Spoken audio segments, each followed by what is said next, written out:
Okay, good morning. My name is Scott Uselis, and I'm the data manager in the Office of Career and Technical Education here at KDE.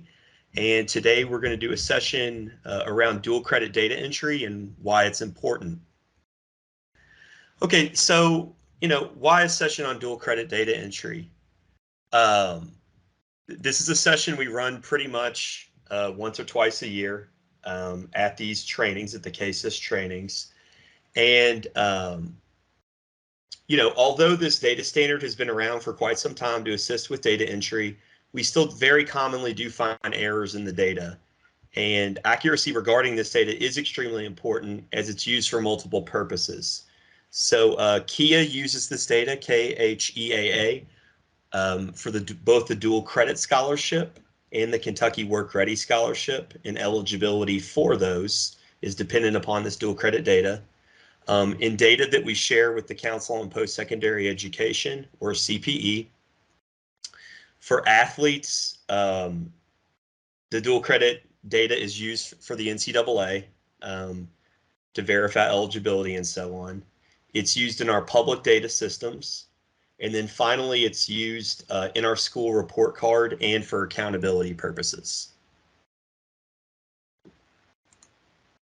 Okay, and as you can see, this is a link in this presentation to the dual credit data standard. We're not going to navigate to there right now, but it's a detailed setup of all data elements for dual credit courses. It's a basis for determining errors in dual credit data entry, and updates are made to this as changes become necessary. So if you were to go to this website, at the very top, you would see the full revision history, all the changes that have been made to the dual credit data standard over the years. Okay, so we'll kind of get to the nuts and bolts here, how to set up a new dual credit course. Okay, so here on screen is what you would see like you would see with any other course setup, but I'm just going to go over some of the data elements that are a little bit special when you are setting up a dual credit course as opposed to just a normal course. So first, at the very top, in the name section, the naming convention is special. For a dual credit course, those first 9 digits of the name field are important. If you're doing it properly, it should be alpha, alpha, alpha, alpha, space, numeric, numeric, numeric, numeric. In this case, because the course is CIT 105, in this case, it would be alpha, alpha, alpha, space, space, numeric, numeric, numeric, space for the CIT 105 section of that. The reasoning why this is done is to match the high school course data to college course data for the purpose of the Council on Post-Secondary Education. Secondly, about halfway down on your left, you'll see the difficulty level field. You will want to mark this DC dual credit. This is required for KEEA, for both KEES and for the dual credit scholarship and Kentucky Work Ready scholarship programs. There are 2 exceptions when you would not populate this with DC dual credit. One is if you were going to set up a mixed course. In other words, those with students taking the course for dual credit and those that are not. We will look at how to deal with that in a couple of slides here when you're setting up a course for those that are taking it for dual credit and those that are not. And then secondly, the reason you would not populate it is for the dual credit placeholder course. Third, a little bit further down on your screen on the left-hand side of the slide, you'll see teaching method. The 2 most common that you will choose there are either 11 DC district offered, that's a dual credit course taught by the teacher employed by the district, or 12 DC college offered. That's where the dual credit course is taught by a teacher employed by the post-secondary institution. Directly under that field is the instructional setting field. And I'm just going to go over a couple of the most common that you would use for instructional setting. You have O1 on-site classroom. This is when the dual credit course is taught physically in the school building. O2 off-site CTE. This is taught in a CTE school away from the school building. O3 off-site college. This is a course taught at the post-secondary institution. O5 online is obviously a course that is taught online. And then '06 blended, that's where there's both face-to-face and online learning for the dual credit course. Just got a couple more of these. Just want to make sure we hit on all the data elements. For type, you'll see that also on the left-hand part of the slide. You would select this if the course is performance or virtual. In this case, since the course is offered at the post-secondary institution, you could mark this performance-based. The attendance checkbox, that is right in the middle of your screen toward the right-hand part of the slide. This checkbox is only marked if a certified staff member is physically present with the students to take attendance for this course daily. This checkbox will most likely not be checked when type has a value selected. So in this case, since performance is selected and it's taking place at the post-secondary institution, you don't have someone marking attendance, you leave the attendance checkbox not filled. Final two, the DCS school near the very bottom of your slide. This must be marked. This is used in the KEA data poll for dual credit scholarship and Kentucky Work Ready scholarships. If the course is a dual credit course with a post-secondary institution not participating in the dual credit scholarship or Work Ready scholarship program, for instance, a private school of some sort that's not part of that program, you would choose the option that's all zeros, and that's called non-participating post-secondary school. Also important to note that DCS school must be populated, even if it's a mixed course of dual credit and non-dual credit students. And then finally, at the very bottom, you'll see a checkbox for DCS lab indicator. You would only use this if the lab generates a separate grade from the main course. If this is checked, if you do check this, then a new course for the lab would need to be created. And if we could go to the next slide. Thank you, Kim. Okay, so this comes up quite often. You know, what course code do we use for the dual credit course? Sometimes that can be a little bit tricky. So kind of the first one here, general education dual credit course. So if you have kind of for lack of a better term, a core course, math, science, social studies, English, most likely you're going to use what I call one of the 8000 or 8000 course codes that match up well with those core courses or core types of courses. So a few examples of those as I have here: dual credit written communication, dual credit quantitative reasoning, etc. There's a handful of those courses that may be used. Then you have your CTE dual credit courses. There's a lot more of these. These are for courses that are technical in nature. You would use the CTE course code in an approved pathway that most closely aligns with the dual credit course. And these codes will begin with one of the following: either 01, 02, 03, 06, 07, 08, 11, 17, 20, 21, 33, 46, 47, 48, 49, or 58.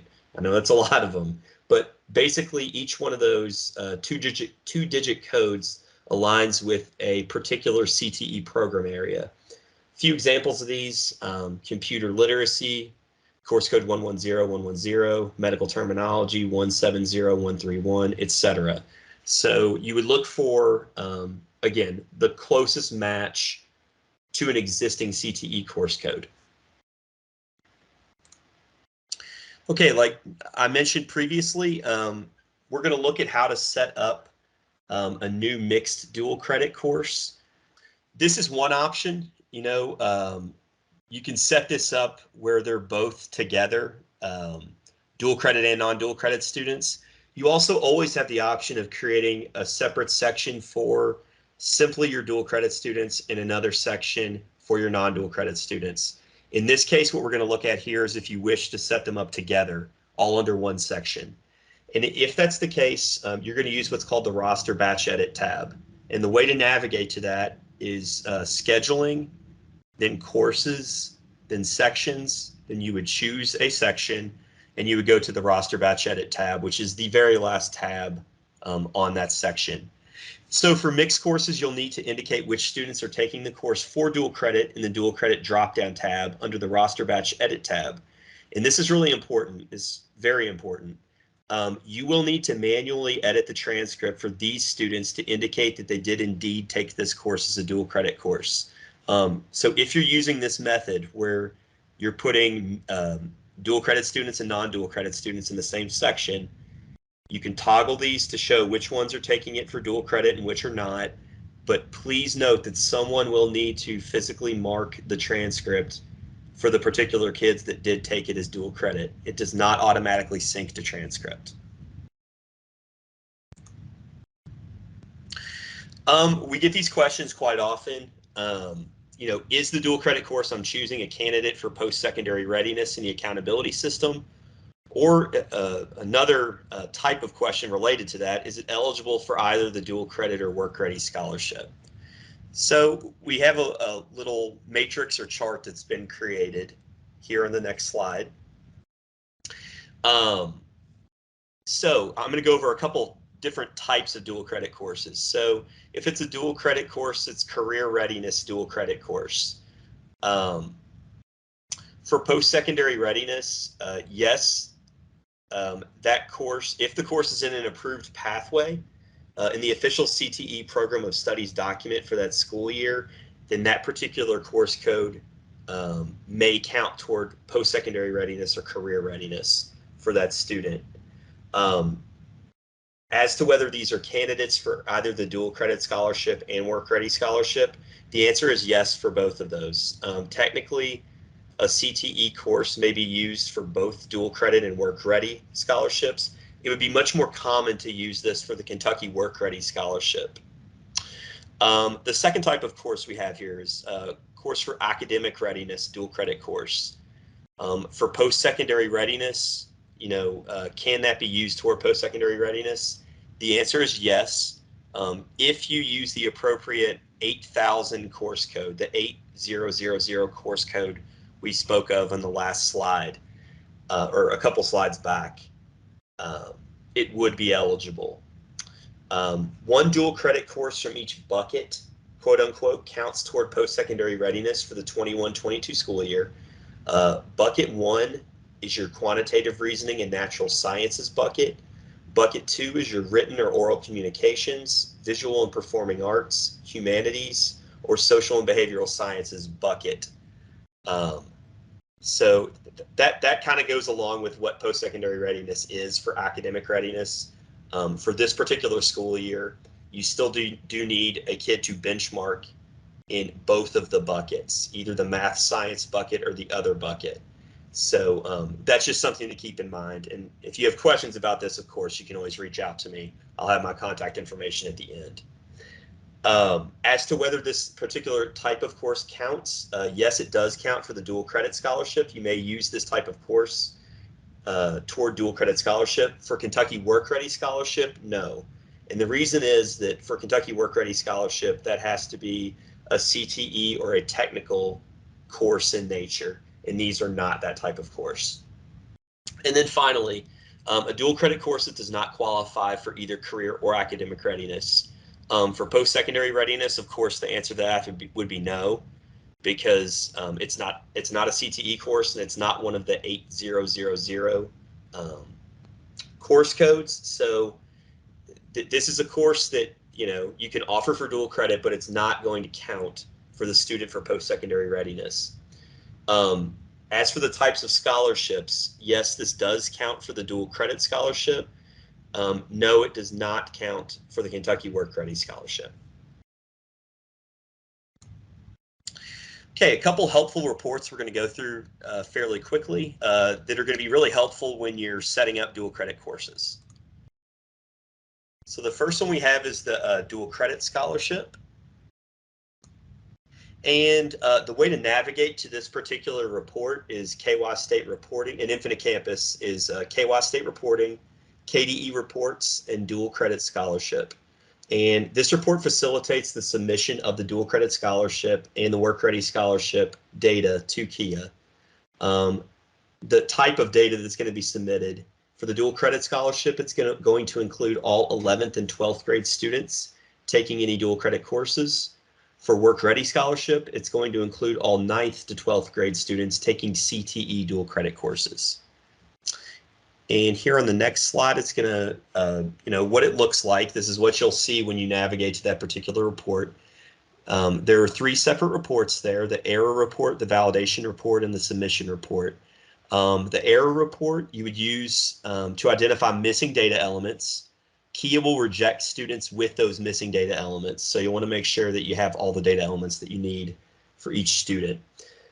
Missing or incorrect data must be corrected in Infinite Campus, and after the corrections are made, you would run the report again, and the error report should return with no data. So again, if you see no data for the error report, that's a good thing.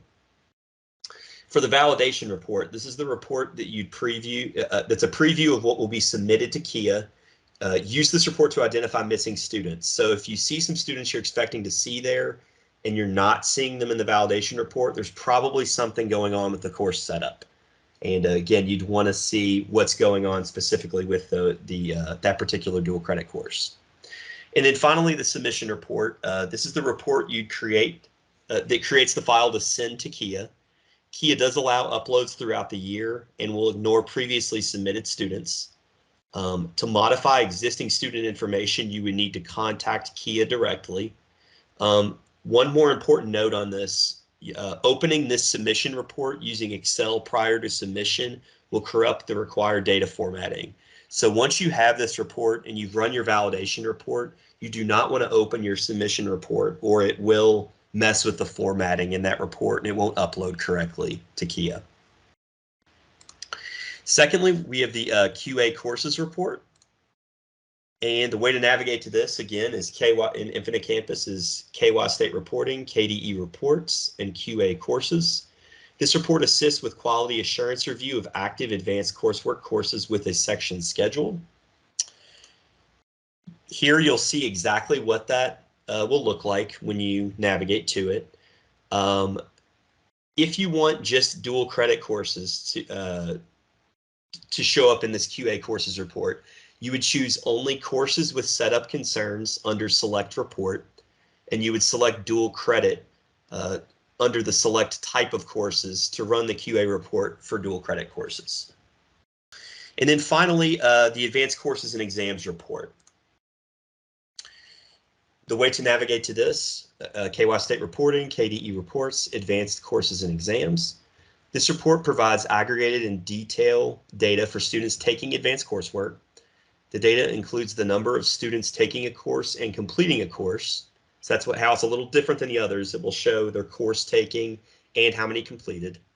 For AP, IB, and Cambridge courses, it would include the number of students taking the corresponding exam and receiving a qualifying score on the exam. But for our purposes here, if you're running it for dual credit courses, it's going to include the number of students with a qualifying score as opposed to a qualifying grade on an exam. And the qualifying score for a dual credit student to count as yes would be a C or above.